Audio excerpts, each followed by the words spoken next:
Selamat pagi teman-teman. Selamat pagi teman-teman. Memetik mawar di tengah malam, mawar terpetik, tiba terjatuh. Saya awali dengan sebuah salam. Assalamualaikum warahmatullahi wabarakatuh. Waalaikumsalam warahmatullahi wabarakatuh. Alhamdulillahirabbil alamin, hamdan katsiran thayyiban mubarakan fi kama yuhibbu rabbuna wa yarda. Asyhadu an la ilaha illallah wahdahu la syarikalah wa asyhadu anna Muhammadan abduhu wa rasuluh.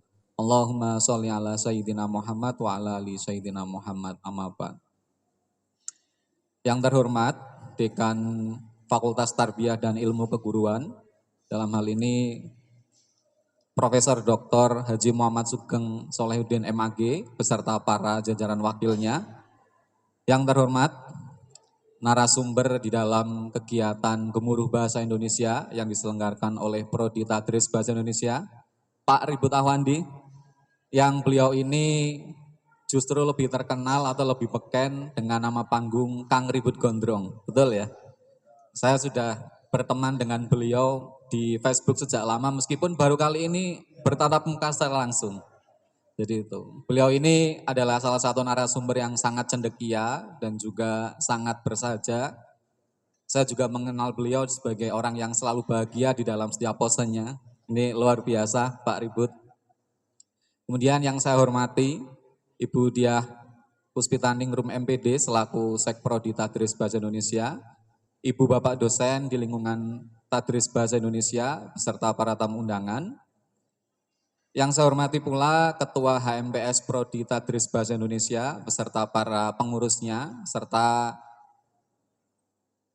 Ketua Panitia Gemuruh Bahasa Indonesia dan juga tim tangguhnya. Kita beri aplaus untuk teman-teman itu.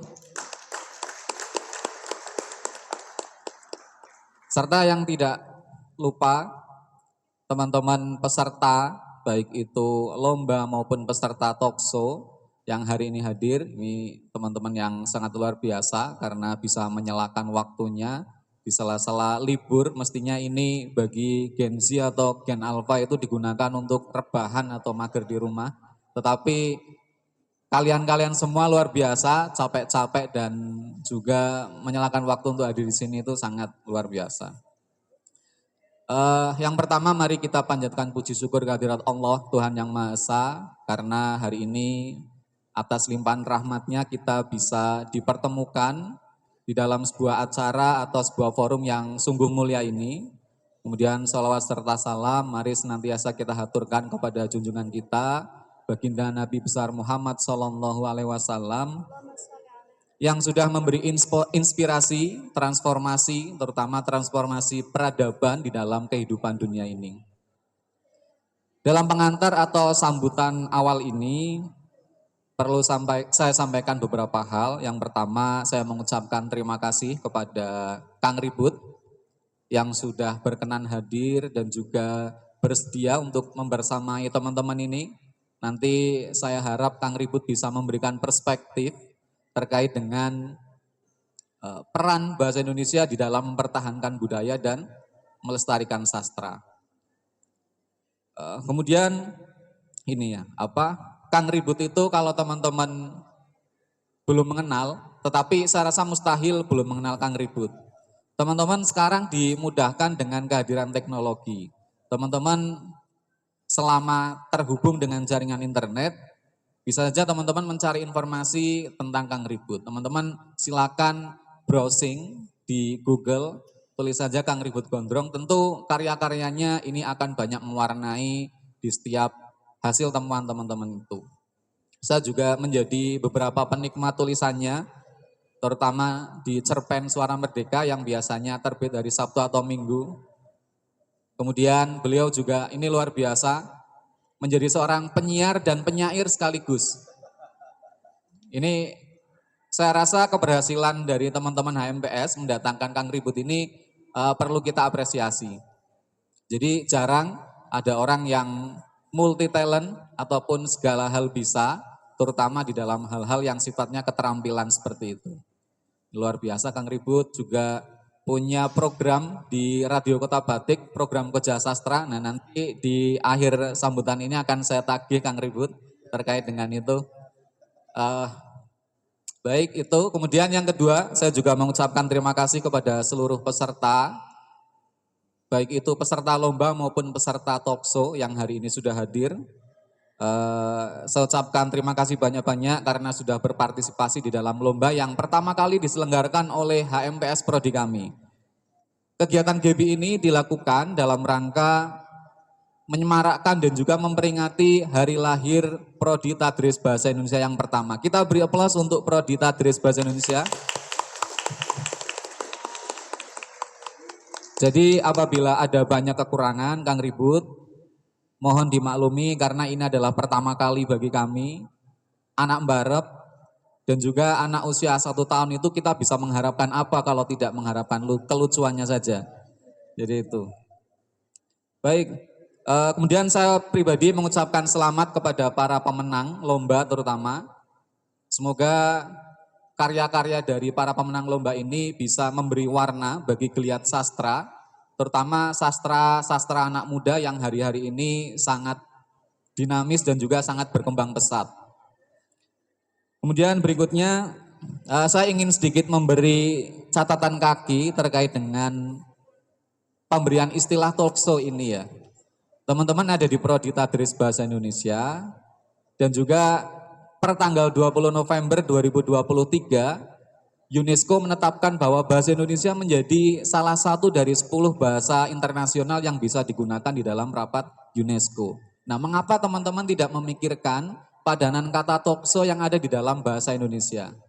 Sehingga ini kita punya komitmen betul di dalam mempertahankan dan juga melestarikan bahasa Indonesia. Mestinya nanti teman-teman perlu memikirkan itu.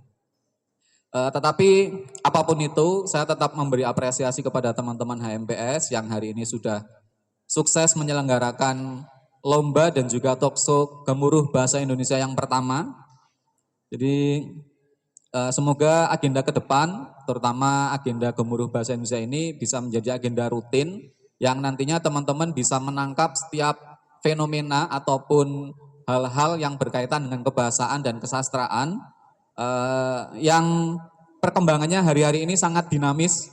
Jadi kalau dulu kita mengetahui sastra itu hanya dari teks-teks, tetapi saat ini kita mengonsumsi sastra dari dalam bentuk lain. Misalnya dari video short di TikTok atau mungkin feed-feed di Instagram yang itu semuanya mengandung muatan sastra. Baik, selain itu saya juga ingin memberi catatan kecil sebelum nanti Kang Ribut barangkali menajamkan berkaitan dengan topik. Bagi saya peran bahasa Indonesia di dalam mempertahankan dalam mempertahankan budaya, baik itu budaya lokal maupun budaya Indonesia, ini paling tidak saya mencermati ada 5. Yang pertama adalah sebagai sarana komunikasi, tentu itu ya teman-teman. Jadi Indonesia ini dihuni oleh masyarakat yang punya beragam kultur dan juga latar belakang. Tentu itu akan punya efek kepada bahasa yang digunakan, budaya maupun adat istiadat. Nah, salah satu hal yang bisa menyatukan kita untuk berkomunikasi yaitu bahasa Indonesia. Nah, maka di dalam hal ini konteks lingua franca ini bisa kita gunakan bahwa bahasa Indonesia ini kita gunakan sebagai bahasa pergaulan di dalam kegiatan sarana berkomunikasi. Kemudian yang kedua barangkali adalah pendidikan atau penyuluhan. Jadi itu ya, peran bahasa Indonesia dalam mempertahankan budaya adalah melalui pendidikan dan penyuluhan. Seringkali kita temui berbagai macam pelajaran sejarah, kemudian deskripsi adat, ataupun gambaran istiadat, atau mungkin kultur-kultur yang lain yang ada di dalam masyarakat lokal kita, ini diuraikan dengan menggunakan bahasa Indonesia. Dan itu terjadi di dalam konteks pembelajaran atau pendidikan.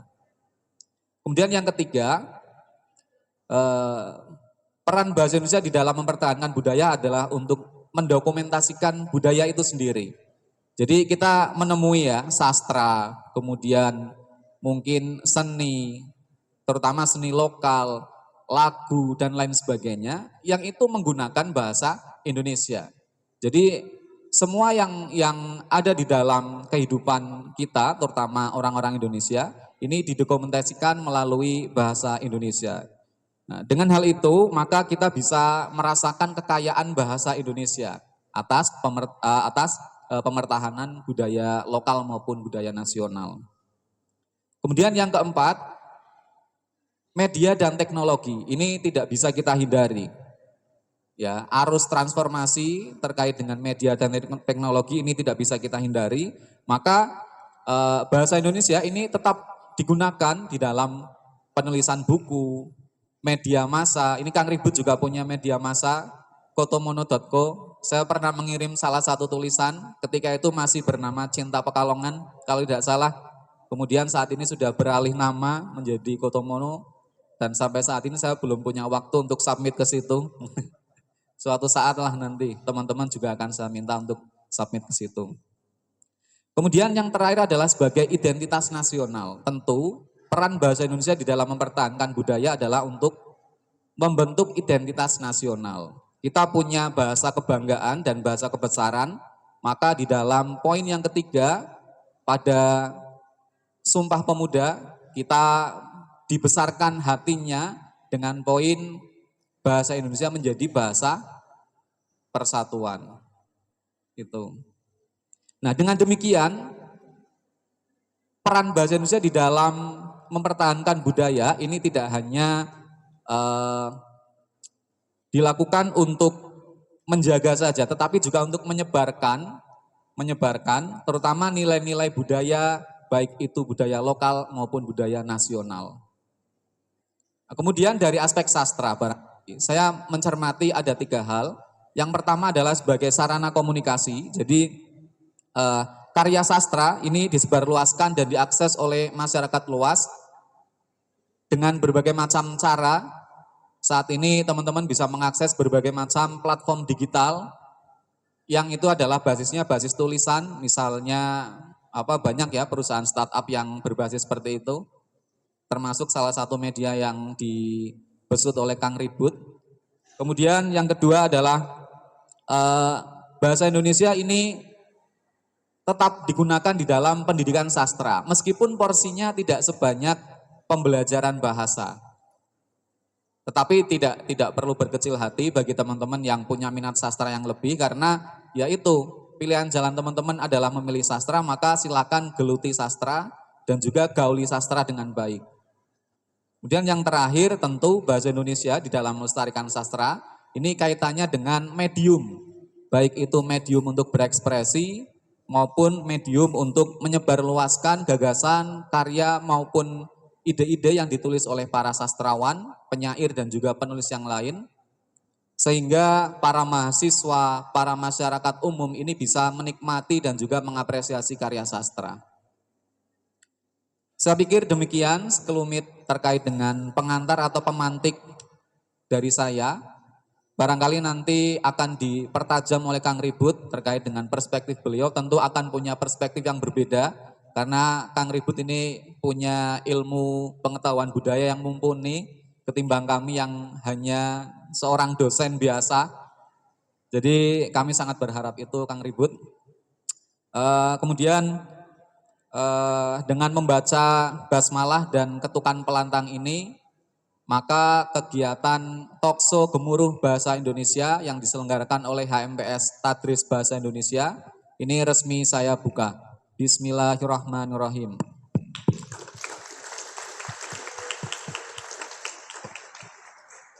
Sebelum saya akhiri, ini tadi ada satu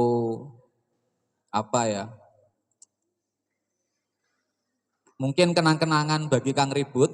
Yang ini adalah karya dari teman-teman, antologi dari teman-teman angkatan pertama, dan yang paling membanggakan Kang Ribut, teman-teman ini mengerjakan buku yang ada di tangan saya ini yang nantinya akan saya serahkan ke Kang Ribut, ini dengan cara kolektif. Ini yang paling luar biasa. Dan ini ciri khas orang Indonesia sekali ya. Kolektifan untuk menerbitkan buku. Ini luar biasa.